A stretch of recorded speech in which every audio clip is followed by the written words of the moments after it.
Hi guys, मैं यासर Arfat and welcome to the series of numerical problems on deflection equations by using double integration method।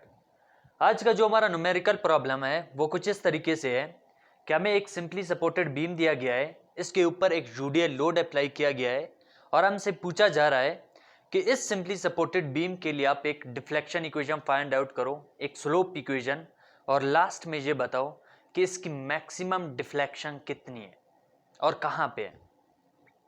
तो जो हमारे पास general deflection equation होता है वो है E I v double dot is equal to M.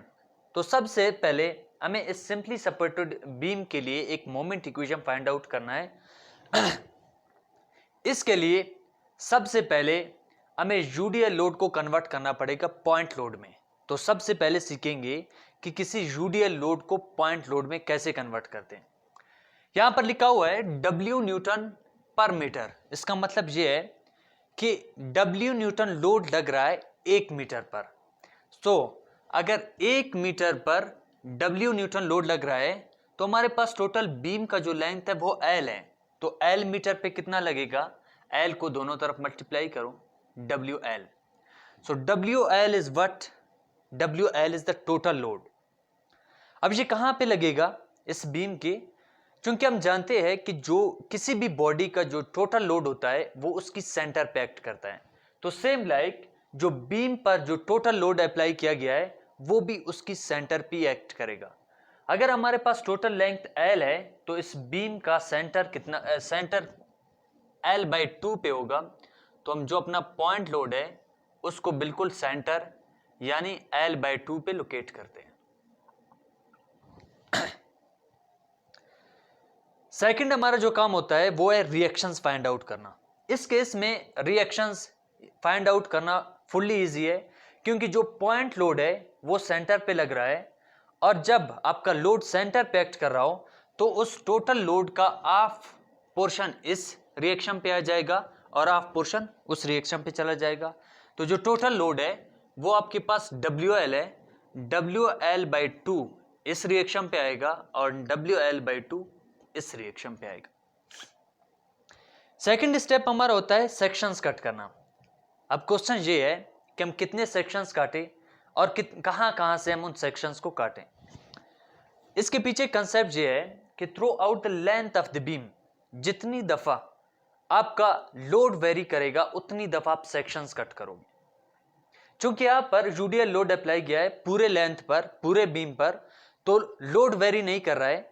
इसी वजह से हम इस सिंपली सपोर्टेड बीम का अगर एक सेक्शन कट करें और वहां से एक मोमेंट इक्वेशन फाइंड करें तो वो मोमेंट इक्वेशन इस पूरे बीम पर किसी भी पॉइंट पर आपको मोमेंट की वैल्यू दे सकता है। मींस वो मोमेंट इक्वेशन पूरे बीम के लिए काम कर सकता है, पूरे बीम के लिए वो हो सकता है। अब क्वेश्चन ये है कि सेक्शन को कहां से कट करें, पॉइंट लोड पर या पॉइंट लोड से इस तरफ या पॉइंट लोड से उस तरफ। यहां पर पॉइंट लोड का कोई इफेक्ट नहीं होता। सेक्शन कट करने में पॉइंट लोड का कोई इफेक्ट नहीं होता। अगर यूडीएल नहीं होता, जस्ट यहां पर लोड लगा होता, फिर इफेक्ट करता। लेकिन अभी ये पॉइंट लोड जस्ट हम लोड, टोटल लोड को शो करने के लिए कि वो यहां पर एक्ट कर रहा है, इसी वजह से हमने इसको लगाया। तो सेक्शन आपकी मर्जी है, जहां से कट कर सकते हो। इस केस में वहीं से आप कट कर सकते हो। तो मैं यहां से इसका सेक्शन कट कर रहा हूं जो कि कुछ इस तरीके से आएगा।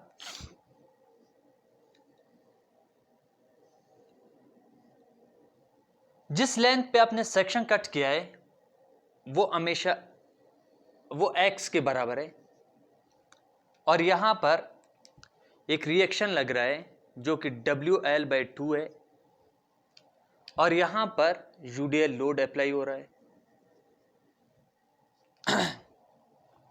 अब हमने टोटल यूडियल लोड को L के लिए पॉइंट लोड में कन्वर्ट किया है, लेकिन अब यहां पे सेक्शन के लिए दोबारा आपने इस यूडियल लोड को कन्वर्ट करना है पॉइंट लोड के लिए।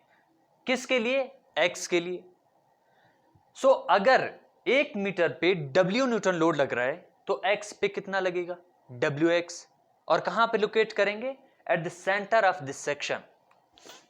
तो यहां पर आपका टोटल लोड लगेगा जो कि WX है। इस सेक्शन का टोटल लोड यहां पे लगेगा। अब इस पॉइंट लोड का यहां से यहां तक का डिस्टेंस आपके पास x/2 होगा, और चूंकि हमने लेफ्ट से सेक्शन को कट किया है तो इस सेक्शन को इक्विलिब्रियम में लाने के लिए हम यहां पे एक मोमेंट लगाते हैं जिसको हमने mx का नाम दिया। क्योंकि सेक्शन हमने लेफ्ट से कट किया है तो इस मोमेंट को एंटी क्लॉकवाइज लगाएंगे। अगर हम सेक्शन को राइट साइड से कट करेंगे तो इसको क्लॉकवाइज लगाएंगे, लेकिन आप लगा सकते हो, लेकिन मेथड्स के मुताबिक आपने एंटी क्लॉकवाइज लगाना है। तो अब कंडीशन क्या है, हम कहते हैं कि इस पॉइंट पे, इस सेक्शन पे समीशन ऑफ तमाम moments, summation of all moments will be equal to 0 because our equilibrium is, our beam is in equilibrium. तो हम क्या कहते हैं कि at section the summation of all moment is equal to 0 where anti-clockwise is positive and clockwise is negative। तो हमारे पास सबसे पहला मोमेंट है mx। मैंने mx को लिया, चूंकि ये एंटी क्लॉकवाइज है तो मैंने इसको पॉजिटिव लिया। फिर उसके बाद ये पॉइंट लोड है जो कि wx के बराबर है और इसका परपेंडिकुलर डिस्टेंस x/2 के बराबर है। और मोमेंट किसके बराबर है, force into its perpendicular distance from the point of rotation.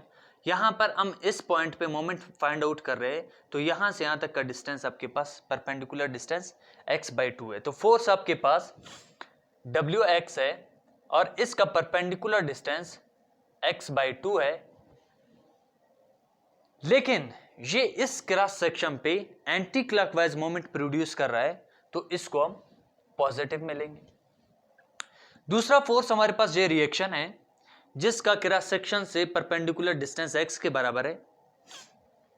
तो WL/2 ये हमारे पास फोर्स है और इसका परपेंडिकुलर डिस्टेंस x के बराबर है। अब ये रिएक्शन, ये फोर्स इस क्रॉस सेक्शन पे क्लॉकवाइज मोमेंट प्रोड्यूस कर रहा है तो इस वजह से इसको हम नेगेटिव में लेंगे और ये तमाम हमारे पास 0 के बराबर है। अब इसको थोड़ा सा सिंप्लीफाई करते हैं। mx प्लस का wx का स्क्वायर डिवाइड बाई 2 माइनस का wlx divide by 2 is equal to 0। हमें फाइंड आउट करना mx को इधर ही छोड़ दिया, इज इक्वल टू प्लस का टर्म उस तरफ जाके माइनस का हो गया एंड माइनस का टर्म इस तरफ आके प्लस का हो गया। अब इस mx की वैल्यू को हम पुट करेंगे यहां पर। So EI V double dot is equal to minus WX का स्क्वायर डिवाइड बाई 2 प्लस का WLX डिवाइड बाई 2। अभी हमें फाइंड आउट करना है स्लोप इक्वेशन। यहां पर V का डबल डेरिवेटिव है और फर्स्ट डेरिवेटिव हमेशा स्लोप के बराबर होता है। अगर मैं इसका एक दफा इंटीग्रेशन लूं तो एक डेरिवेटिव कट जाएगा और एक डेरिव बचेगा और वो फर्स्ट डेरिवेटिव क्या होगा, स्लोप इक्वेशन। तो integrating both sides to find slope equation, integration लिया। EI हमारे पास कॉन्स्टेंट्स है, इन पर इंटीग्रेशन का कोई इफेक्ट नहीं होगा। Integration of V double dot just V dot के बराबर होगा, एक डेरिवेटिव इंटीग्रेशन के साथ कट किया। यहां पर माइनस W/2 ये हमारे पास कांस्टेंट है एंड x स्क्वायर का इंटीग्रेशन x की 3/3 के बराबर है प्लस WL/2 ये हमारे पास कांस्टेंट है और x का इंटीग्रेशन x का स्क्वायर बाई 2 एंड प्लस का C1। Here C1 is what? It is integral constant, first integration constant. So this is what? This is the slope equation.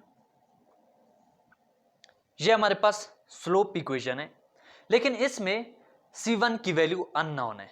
तो अभी हम क्या करेंगे, अभी हम कुछ बाउंड्री कंडीशंस का यूज करके इस C1 की वैल्यू निकालेंगे और फिर इसे इस इक्वेशन में पुट करके ये कंप्लीट हमारे पास स्लोप इक्वेशन बन जाएगा। तो चूंकि हम स्लोप इक्वेशन फाइंड आउट कर रहे हैं तो इस वजह से बाउंड्री कंडीशंस भी हम स्लोप के लिए अप्लाई करेंगे।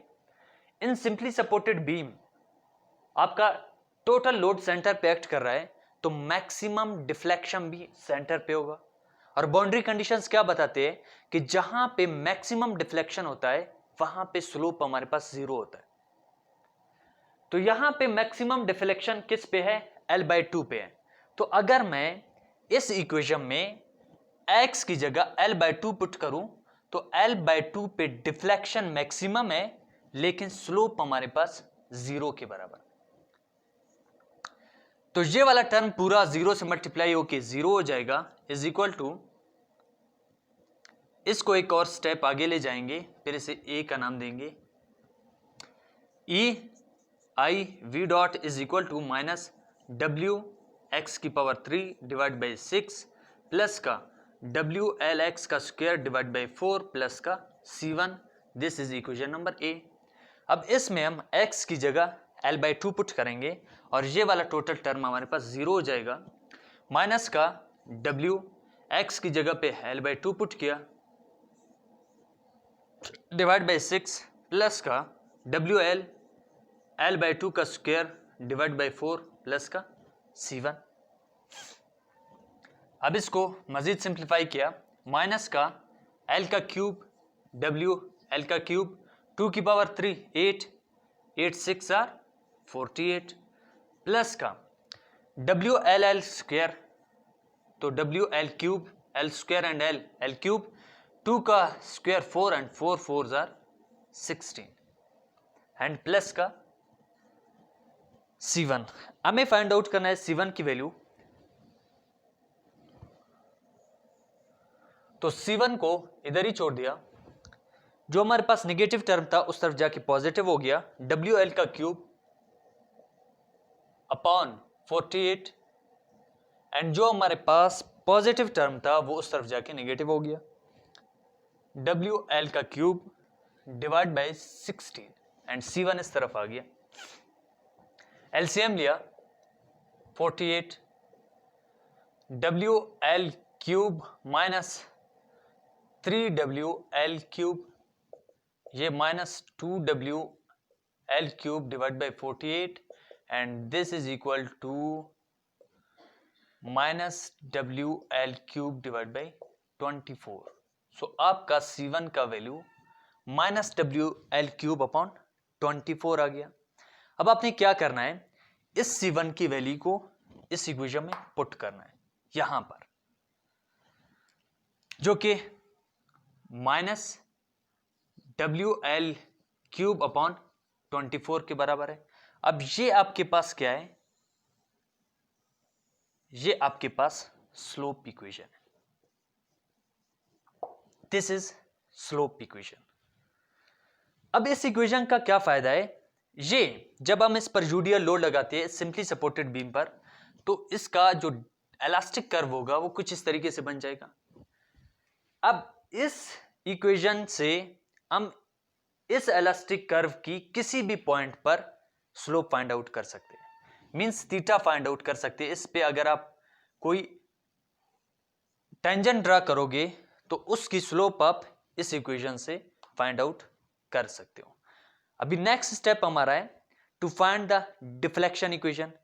इसके लिए हम क्या करेंगे, हम इसी स्लोप इक्वेशन का जब एक दफा और इंटीग्रेशन करेंगे तो ये v डॉट कन्वर्ट हो जाएगा जस्ट v में, and v is what, v is the deflection.